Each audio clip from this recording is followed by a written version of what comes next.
Good morning everyone. कैसे हैं आप सभी? आई होप आप सभी लोग अच्छे होंगे, स्वस्थ होंगे, अच्छे से पढ़ाई कर रहे होंगे। मैं निकिता चौधरी स्वागत करती हूँ आप सभी का हमारे एग्जाम जर्नी परिवार में। और आज के इस छोटे से डिटेल सेशन में हम क्या देखने वाले हैं? हाँ बोलो। पता ही होगा आप सभी को, कल तक के हम सभी इंपॉर्टेंट क्वेश्चंस को कवर करने वाले हैं। जो भी करंट अफेयर्स के कल तक के क्वेश्चन हो जाते हैं हमारे एग्जाम के पॉइंट ऑफ व्यू से, उन सभी क्वेश्चंस को हम आज के इस छोटे से सेशन में कवर करने वाले हैं। तो फटाफट से स्टार्ट करते हैं अपने सेशन को। आप लोगों को क्या करना है? आप लोगों को हैंड रिटन नोट्स बनाने हैं, है ना? आप कॉपी पेन लेकर बैठ गए होंगे, ऐसी मैं उम्मीद करती हूँ, और आप रिवीजन भी कर रहे होंगे। मैंने आपको बोला था ना, बस आपको क्या करना है, हैंड रिटन नोट्स बनाने हैं daily.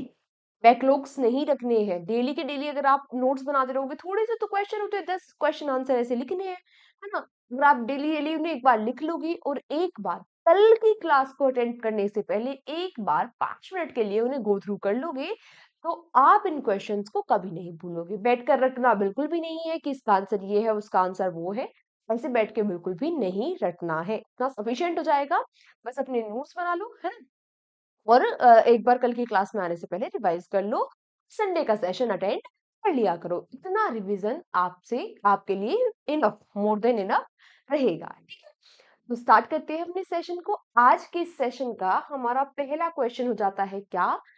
The book why Bharat matters, the book why Bharat matters is written by whom? ये जो बुक है व्हाई भारत मैटर्स, ये किसके द्वारा लिखी गई है? तो ये जो हो जाते हैं हमारे कौन?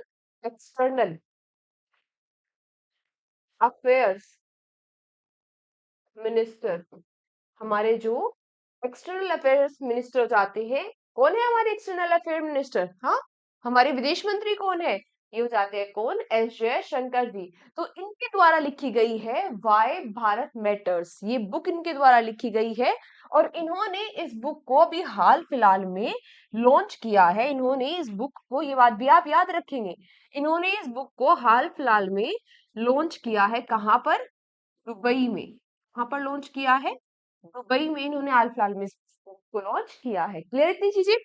ठीक है, नेक्स्ट क्वेश्चन क्या हो जाता है? हु रिसीव्ड द ग्रैंड, नाम याद रखना, the grand commander of the order of niger.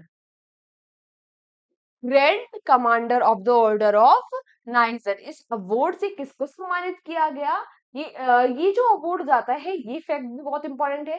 ये जो अवार्ड जाता है, ये नाइजर का सेकंड हाईएस्ट नेशनल अवार्ड है। ये जो नाइजर हो जाता है, ये अवार्ड नाइजर का सेकंड हाईएस्ट नेशनल राष्ट्रीय अवार्ड हो जाता है। अब आपसे सिंपली पूछ रहा है कि जो नाइजर का सेकंड हाईएस्ट ऑर्डर है, उससे किसको सम्मानित किया गया? तो अभी हाल फिलहाल में हमारे जो प्रधानमंत्री नरेंद्र मोदी जी हो जाते हैं, हमारे जो प्राइम मिनिस्टर नरेंद्र मोदी जी हो जाते हैं, ये कहाँ पर थे? ये नाइजर के दौरे पर थे, इसीलिए इनको सम्मानित किया गया नाइजर के सेकंड हाईएस्ट सिविलियन अवार्ड या नेशनल अवार्ड से। यहाँ पर मैं आपको दे देती हूँ क्या, क्वेश्चन फॉर यू, जिसका आंसर आप सभी बच्चों को कमेंट बॉक्स में करना है। क्वेश्चन फॉर यू क्या हो जाता है? यहाँ पर आपको बताना है कि भारत का हाईएस्ट सिविलियन अवार्ड कौन सा है? भारत का हाईएस्ट सिविलियन अवार्ड कौन सा है? भारत का सेकंड हाईएस्ट सिविलियन अवार्ड कौन सा है? थर्ड भी बता देना। ठीक है, और उसके साथ साथ उसके साथ साथ आपको ये भी बताना है कि मिलिट्री अवार्ड्स जो होते हैं, मिलिट्री अवार्ड्स होते हैं ना, उनमें हाईएस्ट मिलिट्री अवार्ड कौन सा है? हाईएस्ट, कल ही मैंने इंस्टाग्राम पे एक रील डाली थी, है ना, और उसमें मैंने ये सारी चीजें कवर की थी। अगर आपने देखी हो, आपने याद, आपको याद हो, जैसे मैं ऐसी कोई भी टॉपिक इंस्टाग्राम में डालती हूँ ना, तो आपको क्या करना चाहिए? स्क्रॉल तो देखो दुनिया कर रही है इंस्टाग्राम, लेकिन हम इंस्टाग्राम को यूटिलाइज कर सके, इसीलिए मैं वो रील्स बनाती हूँ। चाहती हूँ कि जितने भी बच्चे हैं, मेरे आसपास जितने भी बच्चे मेरे से जुड़े हुए हैं, उन लोगों का बेनिफिट हो, उन लोगों का, वो इंस्टाग्राम भी चला रहे हो तो उससे भी कुछ ना कुछ पढ़ रहे हो, और उनका रिवीजन हो रहा हो चीजों का, है ना? इंस्टाग्राम पे हम चीजें समझ नहीं सकते, अच्छे से नहीं पढ़ सकते, सॉरी, लेकिन हाँ, हम रिवीजन जरूर कर सकते हैं।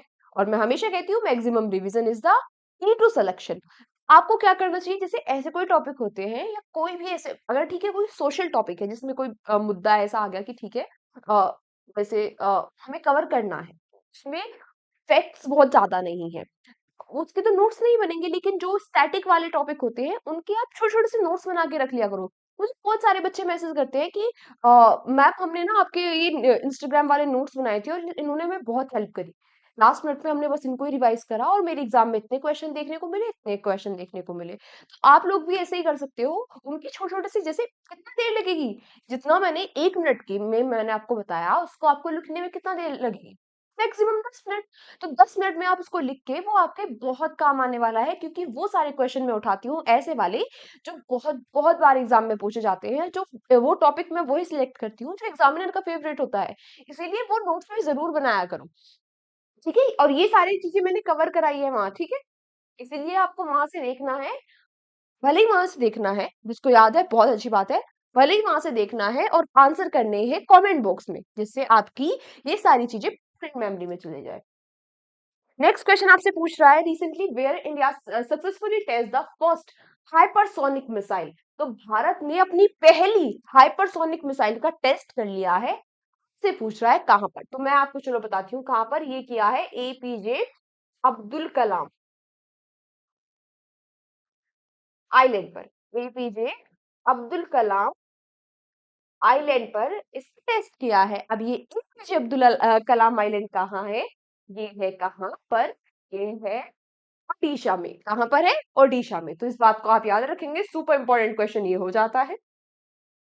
नेक्स्ट क्वेश्चन आपसे पूछ रहा है, who has been appointed as the sports ambassador by the Dubai sports sports council. तो अभी हाल ही में दुबई स्पोर्ट्स काउंसिल के द्वारा किसको स्पोर्ट एम्बेसडर अपॉइंट कर दिया गया है। तो ये जो अब स्पोर्ट्स एम्बेसडर बनाए हैं दुबई ने, वो कौन कौन हो जाते हैं, ये हो जाते हैं हमारे क्रिकेटर हरभजन सिंह और सानिया मिर्जा जी।